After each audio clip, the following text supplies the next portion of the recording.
Center, where the Habs are going to be facing off the New York Rangers in the first home game over here. It's going to be full capacity for the first time in a very long time. Over 21,000 fans are going to be shoulder to shoulder, extremely excited to see their team back on the ice. A lot of Habs fans here at the Cache extremely excited to see their team. Now, of course, the Bell Center being full capacity for the first time. Some restaurateurs in Montreal not very ecstatic about that, since they don't have the same privilege yet. That only starts on November 1st. Let's hear one of them. Well, absolutely, it's frustrating to see people at the Bell Center, singing and cheering the teams and all that, and we're sitting down here at 50% capacity and all that. It hurts, but we're getting there, and everything should be okay. Now, I'm joined here by Matt Drake from Habs Eyes on the Prize, and none other than Georges Laraque, former Montreal Canadian. The gang is back. Very excited to see you guys. Thank you so much for joining me today. Now, the Habs are back. They're here. It's going to be full capacity. What can you expect from the crowd tonight? Well, I think the crowd's going to go nuts, right? This is the first time we've seen the full Bell Center for quite some time. I think I was actually at the last game, and I'm pretty sure we lost to the Predators 4-0 like 2 years ago. It's been a long time since we had that many fans in the building. I think they're going to go wild. I think it's going to be great. It's good to see everybody back in the building for the first time in a long time. Absolutely. And George, as we know, Dwayne is going to be making a comeback. How are the fans going to react to seeing Dwayne back on the ice? Man, it's going to be unreal, because the crowd's going to go wild, not just because Dwayne's going to come back, but also because they just haven't had the right to go to Bell Center. And now they could be full capacity. We just learned a couple weeks ago that they were able to do.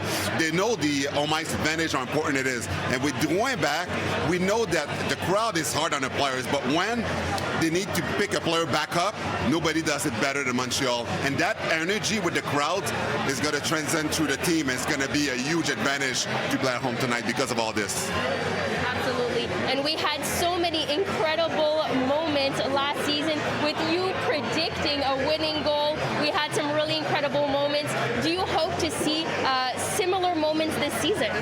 I hope so. I mean, through the first two games, it's been a bit of a struggle. I think they're still trying to find their identity. A lot of people are predicting they won't make the playoffs. I still think they can, and I think they will. And I'm expecting a little bit of magic. I'm expecting them to prove some of those doubters wrong again, much like they did last year in the playoffs. Everybody was saying, there's no way they can beat the Leafs. There's no way they can beat the Jets. There's no way they can beat the Golden Knights. But they still found a way to do it. Now a lot of people are saying there's no way they can make the playoffs. Well, let's see if they can come together, find their identity and find a way to do that. For sure. Now, Carey Price, unfortunately, not there on the ice with the rest of his team. How is that going to impact the team both emotionally and on the ice? This is the reason why I don't think the team is not going to make the playoff, because Price is the most important piece of the puzzle. And now seeing that the tandem is not Price and Jake Evans and Montembeault that were picked up on waivers, as we could see, it's not the same caliber of goaltending. And the fact with the defense is not being as good, with Edmondson out and Weber's gone, and then you bring a guy from the KHL, Whiteman, that has to fill in the top four like this, the defensemen, they're a bit lost. And without Price, their system, they have to be more back. But as you can see against Buffalo skated all over the defense. So it's going to be a transition year, I think, because without Price, team looks a bit lost. He was a big leader of that team. So I think that this year is going to be a tough year. For sure. And of course, Suzuki being signed for 8 years. What is your reaction? We had talked about how the young players are really going to be the future for this team. What's your reaction to that? It's a brilliant contract for the Montreal Canadiens. I mean, locking him up now, I think they're expecting a big year from him, and I do think that's going to come. The fact that they can get him locked up now and get him under $8 million for your top-line center, that's a ridiculously good deal for the Montreal Canadiens. Super smart for them to do, especially coming out of that playoff performance where he was the team leader in terms of points. Getting that done now, getting it done ahead of time, so it's not a distraction for the rest of the season, wondering what they're going to sign him to, how much it's going to cost, and avoiding a potential massive increase to that number that they had to give him if he does have that big season that a lot of people are expecting. So great signing for the Montreal Canadiens, avoids any distractions and locks down their number one center for the next 8 years plus this one. One thing though I want to add with Suzuki is that Marc Bergevin usually got us used to having transition contract before the big contract like this. But now you're having Carolina breathing down your neck. You know, if Suzuki becomes a restricted free agent, the offer sheet they did on Kotkaniemi, they're going to do that again on Suzuki. So you have to lock him in, because I do think it's a lot for the first couple of years. It's going to be a lot, but he will live through this contract and eventually it'll be worth it. But again, if you have to match what Carolina would do to Suzuki next year, it would be maybe $9-10 million a year, then the deal that you have now is pretty good, because now you got to take into consideration that there's two owners fighting right now and they want to make one team look bad. For sure. And speaking of the young guys, Caulfield, are we expecting greatness from him?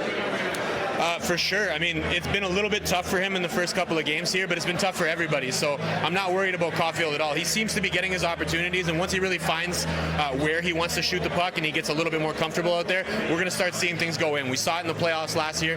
He only played 10 games and he scored 4 goals. So I think tonight's probably going to be the first night that he's going to find the board. I'll predict that right now. I think he's going to find it. It's probably going to come on the power play, because the power play has been bad and they need it to be better, and he's the main piece for that. So as long as he's getting a lot of minutes on the power play, I'm thinking we're going to probably see a 30-goal season from him this year. And from there, the sky's the limit for a shooter like him that can really find the net. The sky's the limit. Well, I hope everybody recorded that, wrote that down, because we'll see, maybe he will have another right prediction. He seems to be really good at that.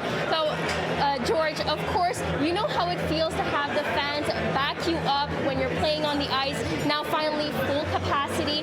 What do you think this means to the players, and how is it going to help them on the ice? Well, first of all, the pressure is on the players because they're 0-2, and they know that. So now you're playing at home. And, you know, the fans are going to be there because they want to help bring the team back on track.